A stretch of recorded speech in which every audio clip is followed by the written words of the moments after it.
Hello, and welcome to another episode of Day Off with David Rotting. On today's episode, it's going to be a little bit of a throwback episode. I'm going to show you what it's like to go fly fishing in Alaska.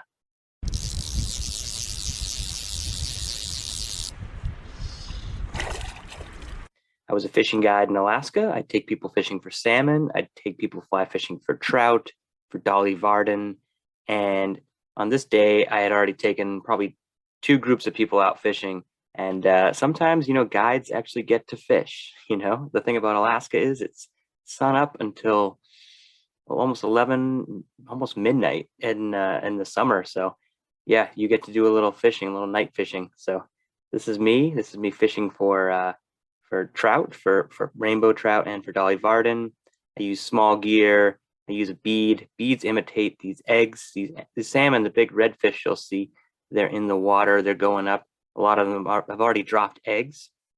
And what the trout are doing and the dolly varden are doing is they're following up behind them and they're eating the eggs and they're eating the salmon. Because when these are Pacific salmon, when they return to their spawn site, lay their eggs and spawn, after that, they basically just fall apart and die. They become like zombies. You'll see one of them here. I didn't mean to catch it, but sometimes you do. They're basically just falling apart, and it's ridiculous. So the bears are eating them, the seagulls are eating them, and the trout are eating the salmon. That's why trout up there in Alaska get so big. They eat huge amounts of protein. They eat salmon eggs and they eat salmon flesh. So that's what I was doing. I was throwing a bead in this video to try and catch some trout, and I caught a few. And it's kind of a typical day when the bite is hot. So check it out.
All right, that's me catching some fish, seeing some bears, salmon, all that wild stuff up there in Alaska. I was a guide up there for 3 years and I got to fish and do a lot of cool things. Loved it, loved every second of it, and I will definitely return to Alaska many more times in my future. So, if you want to see more outdoor adventures with me, fishing, doing outdoor stuff, hiking, all that stuff, follow me and subscribe to the channel. Day Off with David Rotting. That's me. Come along. Let's go. Hit that button. All right. Anyways, have a good day and catch you later.